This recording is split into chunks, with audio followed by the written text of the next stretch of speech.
Check out the avocado decor selection for my home sweet home.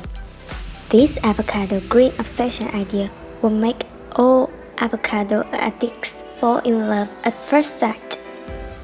From the wall paint, the bed, dressing table, to the kitchen, fridge, and dining table, all are covered in green.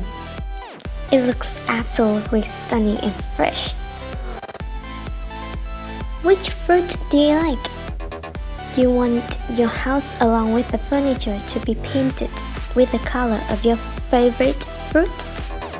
Don't forget to tell me what you think about my house. Like and subscribe for more videos. Avocados rule!